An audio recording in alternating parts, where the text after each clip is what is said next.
Welcome, dear students. After having learnt about the congenital disorders of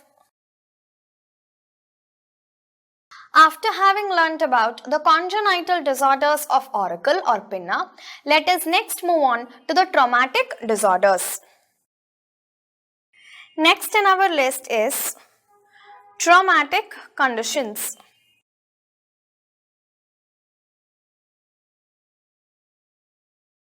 Trauma to the auricle is important because the auricle is quite prone to external trauma. In boxers or rugby players, wrestlers, in all these people, they frequently undergo trauma to the auricle. And that results in a condition called as hematoma. What is hematoma? Hematoma is a collection of blood. And collection of blood occurs in the auricle because of blunt trauma. And where does this blood collect? Between the cartilage and the perichondrium. We know that the auricle is made up of cartilage, a single piece of cartilage. And cartilage is always covered by perichondrium. Just like how bone is covered by periosteum, cartilage is covered by perichondrium. But perichondrium is very, very important for cartilage because perichondrium supplies nutrition to cartilage. Without perichondrium, the cartilage cannot survive. Perichondrium is the source for blood supply and nutrition to the cartilage. So in hematoma of the auricle, there is collection of blood between the auricular cartilage and its perichondrium. It usually occurs because of blunt trauma, and as I told, wrestlers are more prone to this condition.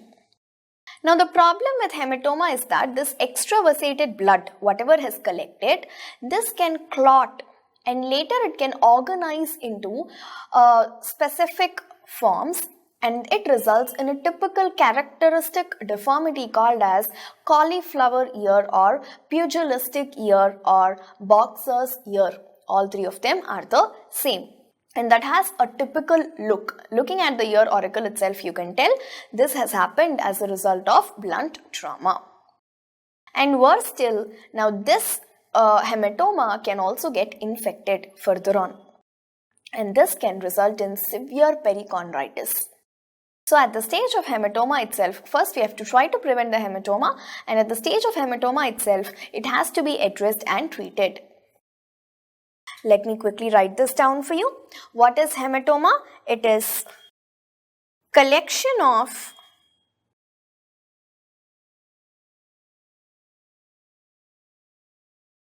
blood between the cartilage and its perichondrium.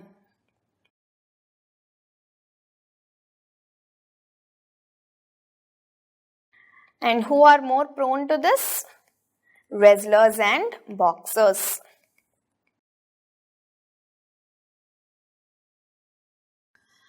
Later on, this can organize into clots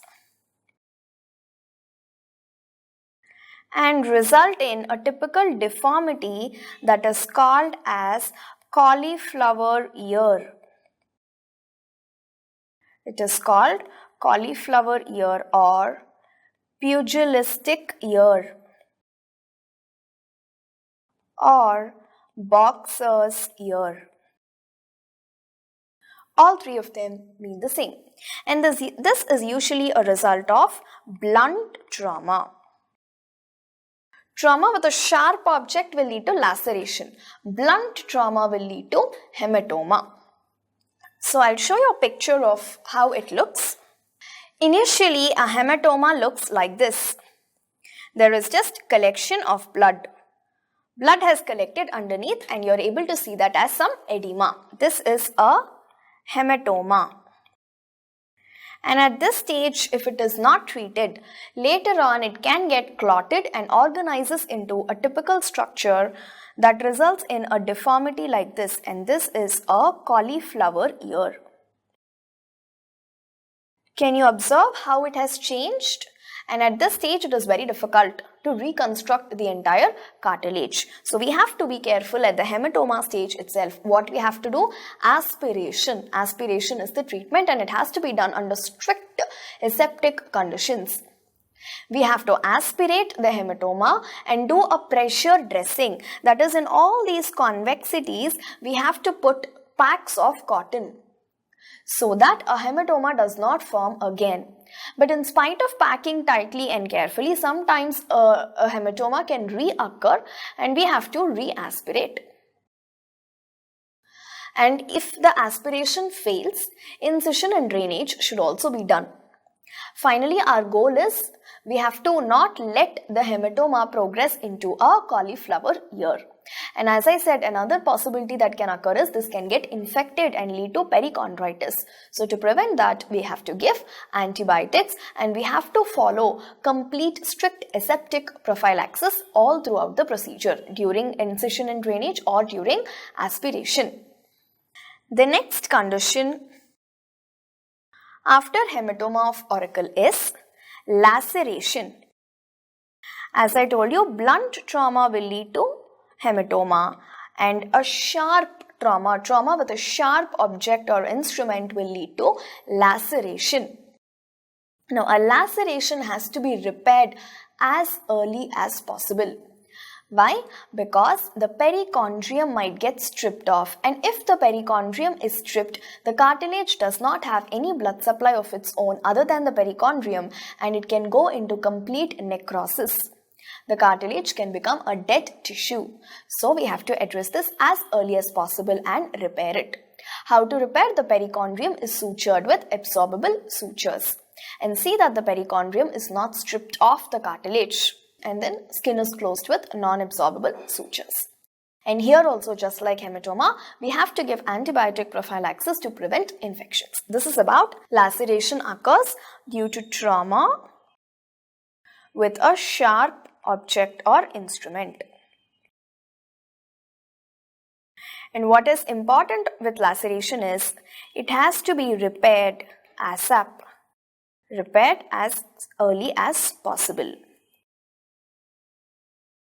Why? To protect the perichondrium. Because if the perichondrium is stripped off, it will lead to avascular necrosis of the cartilage. What is the complication of laceration? Avascular necrosis of cartilage can occur. And of course, broad spectrum antibiotics can be given to prevent infection. Let me show you a picture of how a laceration looks like. This is a picture showing laceration. As you can see, there is complete breakage here. And it's important that we suture the perichondrium and repair this defect. Next condition after laceration is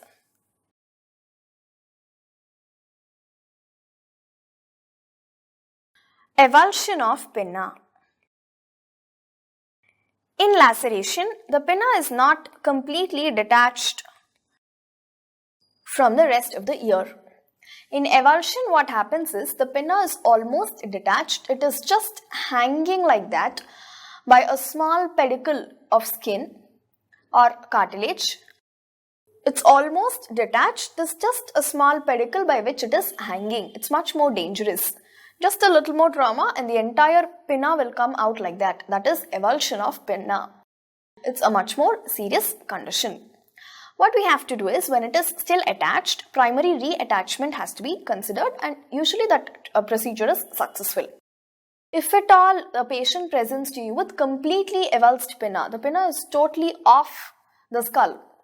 It has come out like that, and if the patient presents to you in such situation, then also it can be reimplanted by using some microvascular techniques.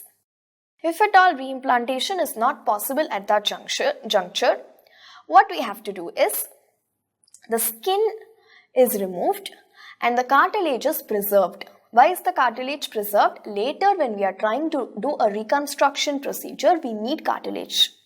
And for that we have to preserve the cartilage. And how to preserve the cartilage? By implanting it under the post-auricular skin. This is the post-auricular region. There we make a small incision and preserve the cartilage, so that later when a reconstruction procedure is planned, this cartilage can be used. So avulsion of pinna is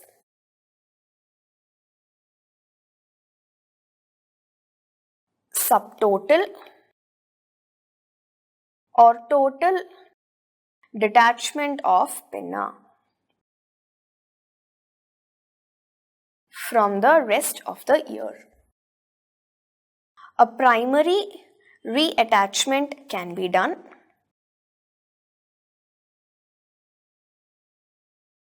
In case of complete avulsion,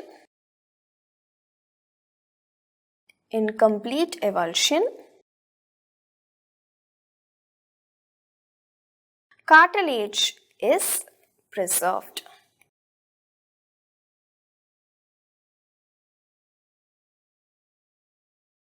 Next in traumatic disorders is a condition known as frostbite. What is frostbite? Damage to the skin and the underlying structures due to exposure to extremely cold temperatures. When a person is exposed to such extremely cold temperature for a period of time, frostbite occurs. And what are the features of frostbite? There could just be some redness and edema, or it can go to the extent of complete necrosis and death of that tissue. That anything in between is possible. Just mild edema, redness. Let me write that down. What are the features of frostbite? Edema and erythema is the simplest variety. Bullae formation can occur. Necrosis of the skin and subcutaneous tissue can also occur. And finally, complete necrosis, where that part just drops off by itself. Not just auricle, even frostbite occurs on the toes. There also, after a point, complete ischemic damage, repeat, there also after a point, complete death of the tissue occurs and it just drops off by itself later on. So complete necrosis and loss of affected part can occur with frostbite. So how do we treat frostbite is important. We have to rewarm tissue with moist cotton plugs at a temperature of 38 to 42 degrees. Not very hot, just above the body temperature, slightly above the body temperature, up to 42 degrees we can go. And we have to try to rewarm that area. And we have to apply 0.5% silver nitrate soaks. This will prevent any superficial infection. And it's important to give analgesics to the patient because frostbite is a very painful condition. Especially if it is severe, if it goes to the stage of bullae formation and necrosis, it's very painful for the patient. And even the process of rewarming is also painful. So analgesics have to be given. And if at all bullae have occurred, we have to prevent them from rupturing. Because if the bullae rupture, again it will lead to infective complications. And systemic antibiotics have to be given for deep infection. Local superficial infection is taken care by silver nitrate application, but for deep infections we have to give systemic antibiotics. Now the exact final treatment of that tissue, surgical debridement, this is done later on because that line of demarcation between the living tissue and dead tissue you will immediately not know. Only after a period of time that line of demarcation will occur, after many weeks actually. Sometimes it will also take months. At that period, after that line of demarcation is clearly seen, then the dead tissue is just resected. So treatment of frostbite consists of rewarming the affected tissue, antibiotics, both superficial and systemic. Superficially, we can give 0.5% silver nitrate, and systemic antibiotics will prevent the deeper infections. Analgesics have to be given. And finally, surgical debridement later on. Surgical debridement of the dead tissue. This is the treatment of frostbite. The next condition, before I write its name, let me show you two pictures. What comes into your mind when you see this picture? Do you know what comes into my mind? This comes into my mind.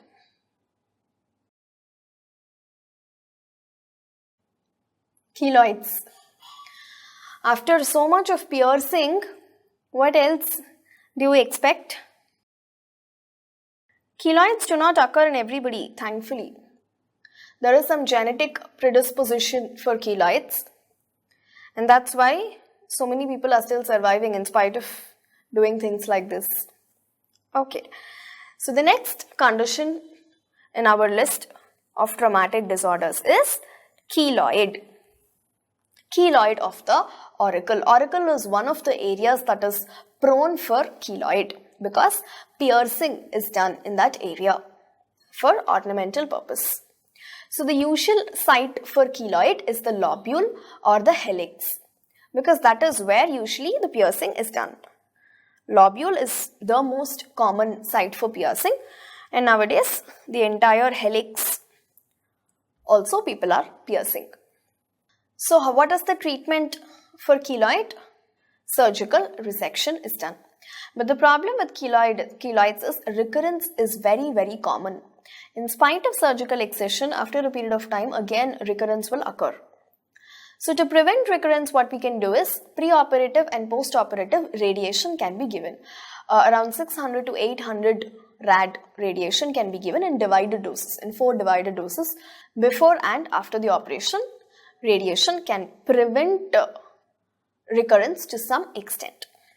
And we can also give a local steroid injection that also prevents recurrence in many, many cases. Repeat, that also prevents recurrence in many cases. So this is about keloid. It occurs after trauma, usually after piercing.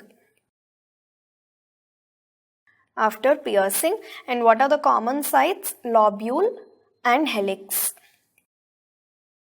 This is how a keloid looks like. And sometimes even keloids can get infected. Usually it is for cosmetic purposes that we excise them, not for infections, because it can become very, very big and look ugly to the patient. If at all, if it's very small, sometimes patients themselves will ignore keloids. So the problem with keloids is recurrence is very common. Treatment is excision and complication is recurrence. How do we prevent recurrence? Pre and post operative radiation and also steroid injection after the excision.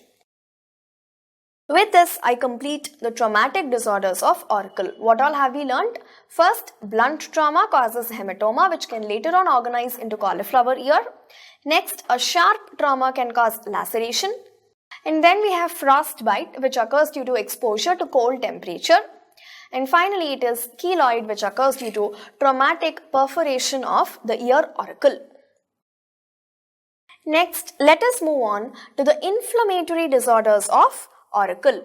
We have already studied about congenital disorders and traumatic disorders. Let us now move on to inflammatory disorders. Inflammatory disorders. What is the inflammation called as? It is called perichondritis. Perichondritis.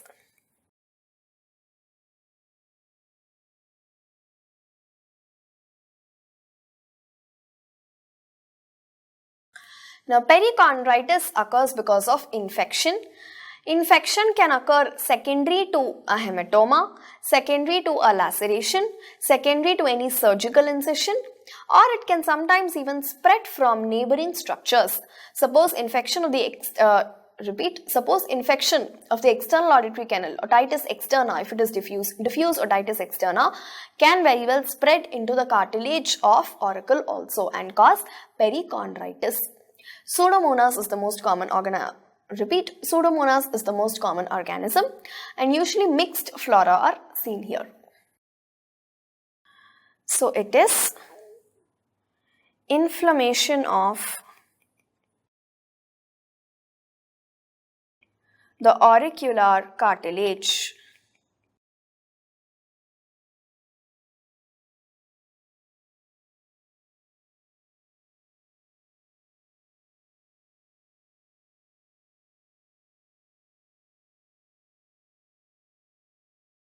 So what are the clinical features seen here? Because it is inflammation, obviously the 4 signs of inflammation will be present. What are they? There is redness, erythema is present. There is pain and it is warm. Rubor, tumor, dolor, calor. There is swelling also in that area. Edema is present. All these signs are present, and later on an abscess may also form.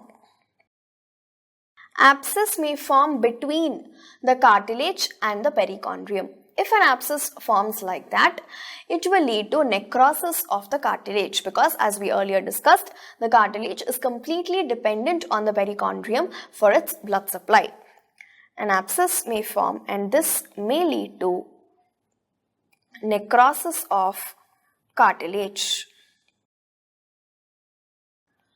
So what we have to do? In the initial stage itself, we have to give systemic antibiotics and local application of aluminium acetate, 4% aluminium acetate has to be done. This prevents further progression into abscess. And if at all an abscess has already occurred, it has to be immediately drained. And that secretion has to be sent for culture and sensitivity to use appropriate antibiotics. An incision is made in the natural folds of cartilage so that it heals better. And if at all necrosis also has already occurred, all that dead tissue has to be removed. And we can also place a catheter at the stage of abscess so that continuous drainage is possible and continuous administration of antibiotics is also possible. So this is about perichondritis. So treatment is, at this stage, antibiotics have to be given. If at all abscess has already occurred, drainage of abscess has to be done. If at all necrosis also has occurred, this dead tissue has to be excised. This is the treatment of perichondritis. Now there is another condition called as relapsing perichondritis. The normal perichondritis that we have seen, it occurs because of infection from laceration or any traumatic condition, or an extension of infection from the neighboring structures. But this relapsing perichondritis, it's an autoimmune condition. It is very rare, but it can occur. It is an autoimmune disorder. This involves cartilaginous structures, not just cartilage of the ear lobule, even other cartilages in the body such as the septal cartilage of the nose. Even larynx is composed of cartilages. The attachment of ribs to sternum, at that place also cartilage is present, costal cartilage. All of them may be involved. So the entire auricle, because it's made up of cartilage except the lobule. As we know in the anatomy, the lobule is made up of fatty structure. Except the lobule, the rest of the cartilage, repeat, except the lobule, the rest of the auricle is made up of a single piece of cartilage. So except lobule, Everything else is involved in relapsing perichondritis.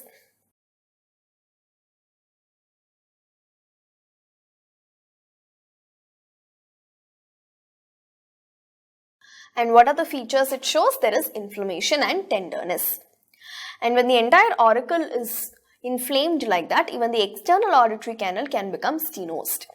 How can we treat it? Because it is an autoimmune condition, systemic steroids can be used. So, except lobule, the entire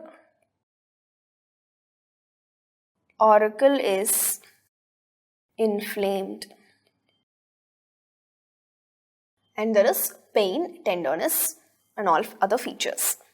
The external auditory canal may show stenosis, and treatment is by high dose of systemic steroids.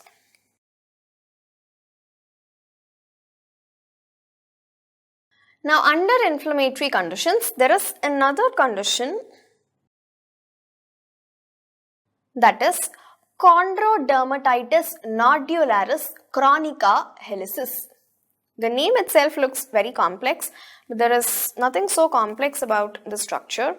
Repeat, but there is nothing so complex about this disorder. Chondrodermatitis nodularis chronica helicis.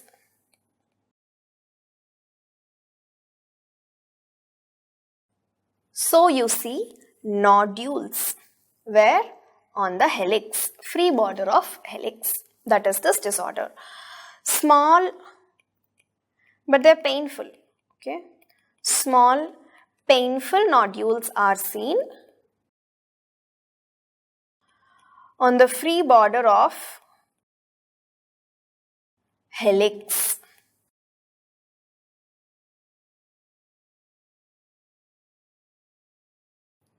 And this is usually seen in men who are in the age group of 50 years. Around 50, this occurs. And these nodules are tender and it is so painful that the patient cannot sleep on the affected side.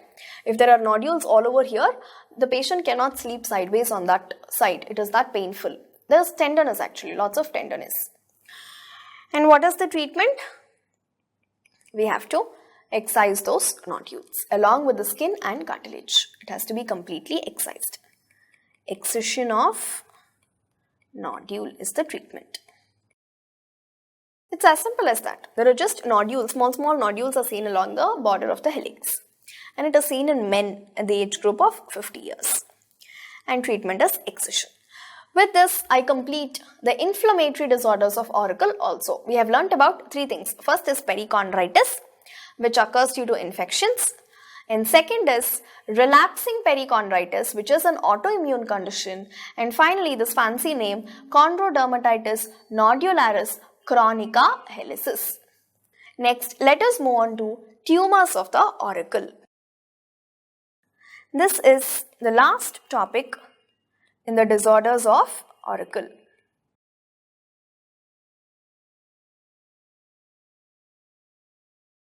If at all we look at all ear carcinomas, it's interesting to note that 85% of them occur in the pinna itself. Most of the carcinomas occur in pinna only. Only 10% will occur in the external auditory canal and the rest 5% occur in the middle ear. So the tumors of the pinna can be divided into benign tumors and malignant tumors. First, let us study about benign tumors. Now, because the auricle is made up of cartilage and lined by skin, the general tumors that we see elsewhere in the body, the skin-lined tumors, those only we observe in the pinna also, nothing very specific except one or two. First one among them is preauricular sinus or cyst. We have already learnt about this in congenital disorders also. Why does this occur? Because of faulty union of the hillocks of the first and second branchial arches, which are responsible for forming the pinna. If they do not unite properly, those defects are seen as preauricular sinuses or cysts. and this will present as a small opening. It is usually seen in the crus of the helix here. If this is the entire helix, this part, the starting part is called the crus of the helix, and that is the region where we usually see this preauricular sinus. And inside it has a deep tract that is lined by squamous epithelium. And if at all there is some blockade in this tract, that will lead to retention cyst. And at that stage, the patient will present to us with a cyst. That too after the cyst has got infected, not even with a retention cyst. After the cyst has got infected, then the patient will present to you. And what can we do at that stage? We have to first treat the infection and do a complete surgical infection.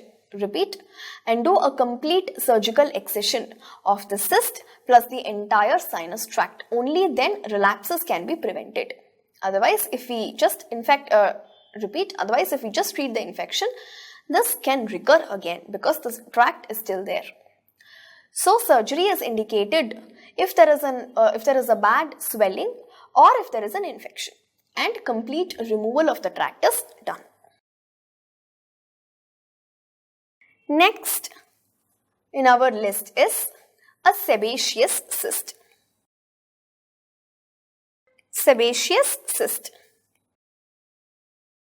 So the most common site for sebaceous cyst is the preauricular sulcus. Repeat, the most common site for sebaceous cyst is the postauricular sulcus.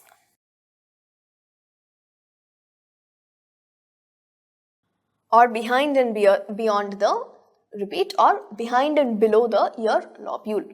How do we treat a sebaceous cyst? Surgical excision. Next is a dermoid cyst.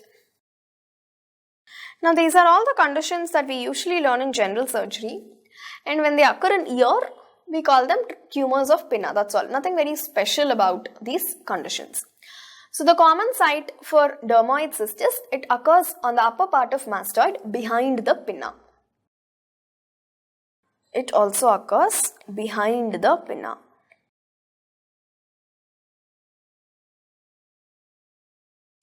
Next in our list is keloid. We have already learnt about keloid in trauma also. After a trauma for a piercing, usually in the lobule or in the free border of helix, keloids can occur. There is a genetic predisposition for keloids. It's more common in the black race. A keloid presents like a pedunculated tumor, and treatment of keloid is excision, surgical excision. And to prevent recurrence, we can give preoperative and postoperative radiation and also injection of steroid into the surgical site after excision. Immediately after excision, if steroid is injected, triamcinolone is injected, it can prevent recurrence. Next in our list are hemangiomas. Hemangiomas are of two types, a capillary hemangioma and a cavernous hemangioma. These are also congenital tumors. Repeat, hemangiomas are congenital tumors. They are usually seen in childhood, and even not just the auricle, other parts of face and neck may also be affected. Capillary hemangioma is a capillary sized blood vessel mass, and this presents typically as what we call as port wine stain. Port wine stain. And capillary hemangioma does not regress spontaneously. It has to be treated, or it can be present all through life. Next, cavernous hemangioma. This is also called as strawberry tumor. Cavernous hemangioma consists of blood sinuses. They are endothelial lined spaces which are filled with blood. Now this cavernous hemangioma will rapidly increase in size during the first 1 year of life, but later on it will regress, and sometimes it can completely disappear on its own also. That is why it's essential to differentiate between a capillary hemangioma and a cavernous hemangioma, because a capillary hemangioma is going to stay there forever, whereas a cavernous hemangioma can regress and even completely disappear. Next is papilloma. Papilloma is a viral condition. It's also called as wart, viral warts. It's a rough tumor, it's rough to feel, and it's a verrucated, repeat, it can present as a tufted growth that is either flat or it is raised as a plaque also, and it's viral in origin. How do we treat papillomas? Surgical excision or curettage can be done with cauterization of its base. That is a papilloma or a wart. It is viral in origin caused by the papilloma virus, which is a DNA enveloped virus. Next in our list is cutaneous horn. Cutaneous horn is also a type of papilloma, but the characteristic feature of cutaneous horn is that it's a mass of keratin. Keratin is heaping up and it presents like a horn that is made up of keratin, and it is seen at the rim of the helix in elderly people. This usually occurs in elderly people. And treatment again here also is surgical excision. Next in our list is keratocanthoma.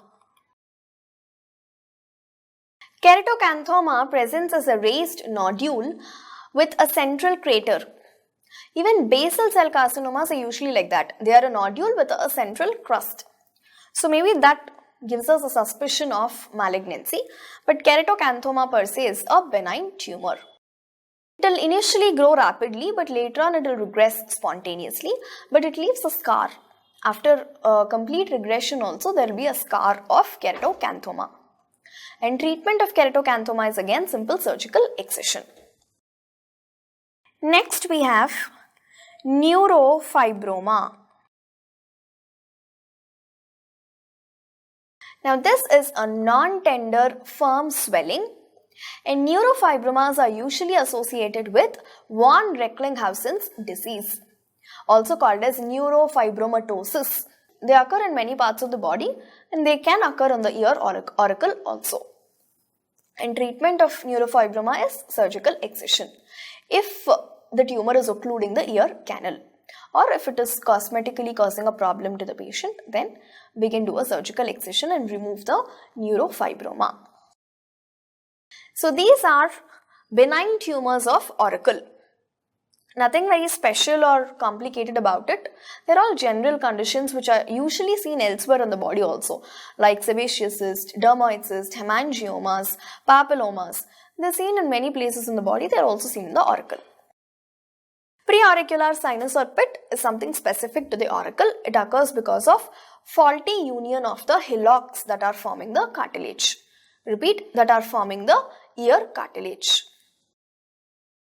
Next, let us look into malignant tumors of the pinna. Malignant tumors. So first in our list here is squamous cell carcinoma. It's a tumor of the skin. What are the features of squamous cell carcinoma? It can occur as an ulcer with raised everted edges. Ulcer with raised everted edges is the characteristic feature of squamous cell carcinoma.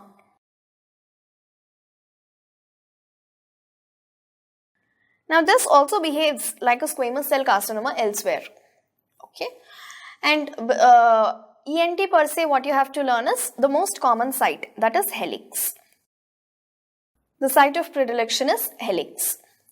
So this can metastasize to regional lymph nodes also, but it occurs very late in the course of the disease. And this is more common in males than in females, and that too males in their 50s males in their 50s, elderly males who have had prolonged exposure to sunlight.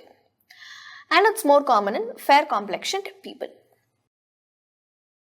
Keloids were more common in black race. Squamous cell carcinoma, always it's more common in fair complexioned people, white skinned people.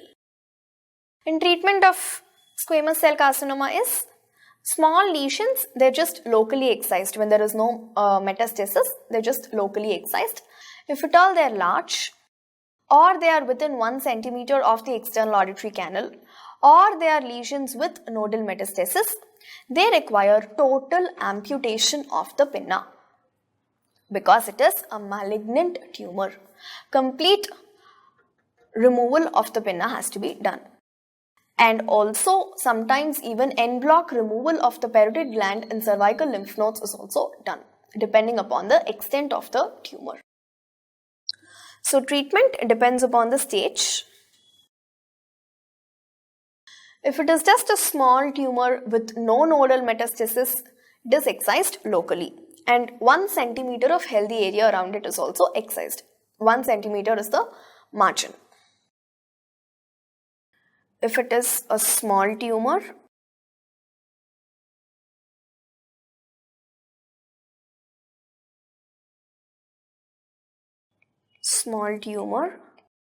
local excision.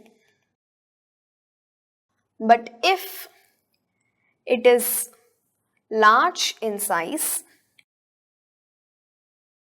or there is nodal metastasis or it is coming within 1 centimeter of the external auditory canal,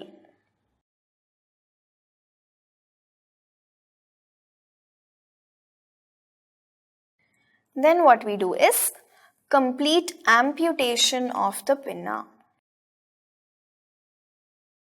Amputation of pinna has to be done. Sometimes even the parotid gland and the cervical lymph nodes might also have to be removed.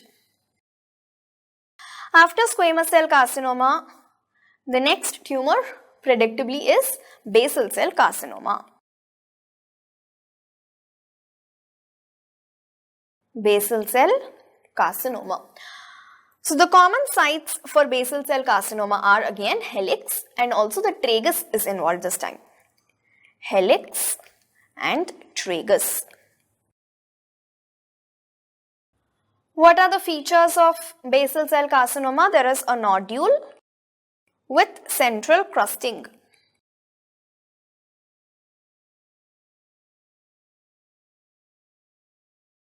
Basal cell carcinoma also is more common in men beyond 50 years of age. Same like squamous cell carcinoma.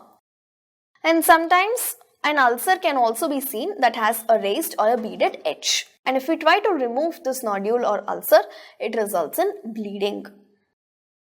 And this lesion usually expands circumferentially, but it doesn't go deep, usually. It doesn't go deep involving the cartilage or bone. And lymph node metastasis does not occur in basal cell carcinoma. Metastasis only occurs in squamous cell carcinoma.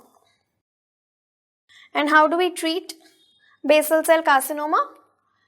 Superficial lesion that is not involving the cartilage, it can just be irradiated and any cosmetic deformity has to be avoided. And if at all, if it is involving the cartilage, then surgical excision has to be done just like how we do for squamous cell carcinoma. For a superficial lesion, radiation is sufficient.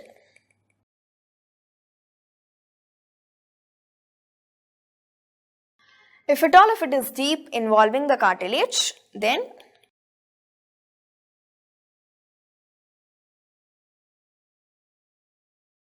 surgical excision has to be done. Next in our list of malignant tumors is melanoma. This is the last one in the list. Melanoma. Melanoma has no specific site. It can occur anywhere in the auricle. And this is also more common in men of light complexion, fair complexion who are exposed to sun. And melanoma can metastasize. In about 15 to 50% of cases, melanoma can metastasize. And how do we treat melanomas? If it is a superficial melanoma that is less than 1 centimeter in diameter, and if it is situated over the helix, a wedge resection and primary closure can be done.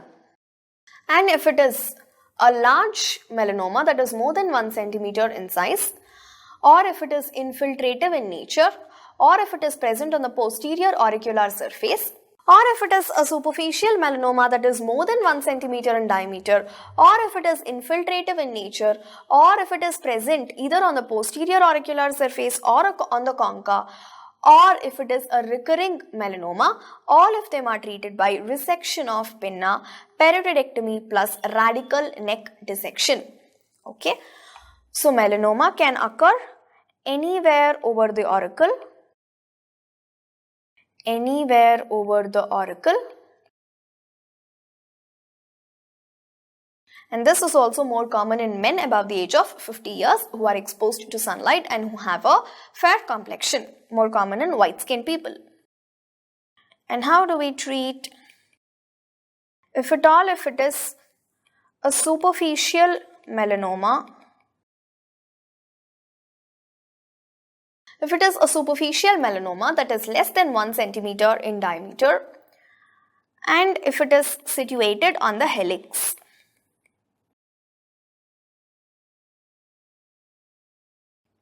then we go for wedge resection. Wedge resection. And primary closure can be done. If at all it is a superficial melanoma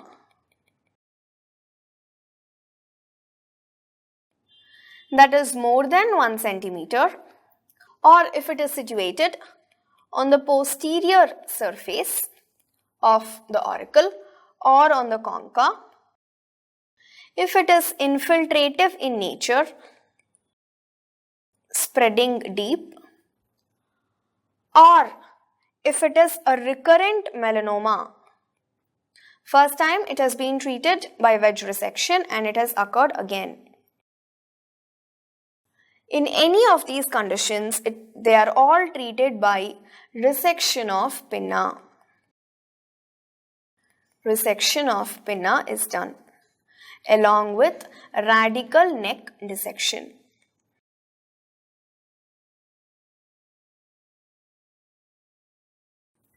This is the treatment of melanoma. Now, if there is a 3 millimeter melanoma over the concha, what will you do? Complete pinna resection. The site is more important here. Or if there is a 2 centimeter melanoma on the helix, then what do we do? Then also complete excision, complete resection of pinna is done. Only if it is less than 1 centimeter, that too present on the helix, only in that situation wedge resection is done. Rest anything else, more in size, infiltrative, recurrent or present on the concha or posterior surface, any of these conditions, unfortunately the treatment is complete resection of pinna. Not unfortunately, that is only safe for the patient. So with this I complete all the tumors of auricle, benign tumors and auricle. Repeat, benign tumors and malignant tumors. Under malignant we have 3 tumors: squamous cell carcinoma, basal cell carcinoma and melanoma. The general skin tumors that occur anywhere else in the body also. So with this we complete all the disorders of pinna: congenital disorders, traumatic disorders, inflammatory and finally tumors. Out of these, cauliflower ear is one important condition, perichondritis is important, hematoma is important, hematoma that progresses to cauliflower ear, and congenital disorders are also important. Tumors and other conditions